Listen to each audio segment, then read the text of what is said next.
हाँ बच्चों नमस्कार। अध्याय 6 बल, कक्षा 11 भौतिक विज्ञान, वीडियो नंबर हमारा 49 है। आज से न्यूमेरिकल स्टार्ट हो रहे हैं चैप्टर बल के। ठीक है, देखो पहला न्यूमेरिकल है एक जहाज जिसका द्रव्यमान 3 × 10⁷ किलोग्राम विराम में है। मतलब द्रव्यमान m बराबर इतना हो गया 3 × 10⁷ और विराम में है तो प्रारंभिक वेग u बराबर 0। इस पर 5 × 10⁴ न्यूटन का बल लगाकर 3 मीटर विस्थापित कर दिया जाता है। बल लगाया F बराबर 5 × 10⁴ न्यूटन और इस बल के कारण 3 मीटर विस्थापित हुआ तो S बराबर 3 मीटर। जहाज द्वारा अर्जित वेग की V बराबर क्वेश्चन मार्क हमने मान लिया, गणना करना है। जल द्वारा जहाज पर लगाया गया श्यान बल नगण्य है। ठीक है, जो इसके अंदर जो श्यानता है वो कैसी होगी, नगण्य है। तो सबसे पहले बल का हम सूत्र लगाएंगे न्यूटन के द्वितीय नियम से। जहाज पर लगने वाला बल F बराबर ma। इससे हमने त्वरण निकाल लिया तो a बराबर F/m हो गया। F का मान रख दिया, m का मान रख दिया, तो पावर प्लस में है तो 4 से 3 पावर कैंसिल हो गया, 3 ऊपर ले गए तो 5/3 10⁻³ मीटर प्रति सेकंड स्क्वायर। ये त्वरण का मान निकल आया। ठीक है, अब जहाज द्वारा अर्जित वेग ज्ञात करने के लिए हम गति का तृतीय समीकरण लगा रहे हैं। तो v² बराबर u² प्लस 2as। प्रारंभिक वेग हमारा 0 है तो u तो हमारा 0 हो गया, तो v² बराबर ये 0 हो गया प्लस 2। a का मान 5/3 × 10⁻³ s का मान 3 से 3 कट गया, 5 दूनी 10 10 × 10⁻³ तो एक पावर इस 10 से कम हो जाएगी तो v² बराबर 1 × 10⁻²। और जैसे हम इसका वर्गमूल लेंगे तो b बराबर 1 × 10⁻1 -1 हम लिखते नहीं हैं तो इसको हम लिख सकते हैं 0.1।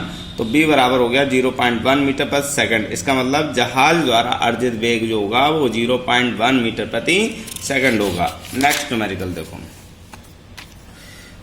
एक अज्ञात बल 0.5 किलोग्राम की वस्तु पर लगकर उसमें 16 मीटर प्रति सेकंड स्क्वायर का त्वरण तथा दूसरी वस्तु में 4 मीटर प्रति सेकंड स्क्वायर का त्वरण उत्पन्न करता। मतलब जो एक अज्ञात बल जब इतने द्रव्यमान पर लगाया तो उसमें इतना त्वरण उत्पन्न हो गया, और जब दूसरी वस्तु पे लगाया तो दूसरी वस्तु में इतना त्वरण उत्पन्न हो गया। तो m1 बराबर 0.5 kg, a1 बराबर हो जाएगा 16 मीटर प्रति सेकंड स्क्वायर।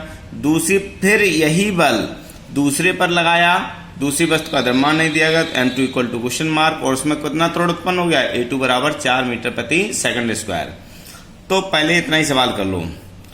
पहली वस्तु पर लगने वाला बल न्यूटन के द्वितीय नियम से हमने लगाया F बराबर m1 a1। तो m1 का मान 0.5, a1 का मान 16 5 80 8.0, F बराबर 8 न्यूटन।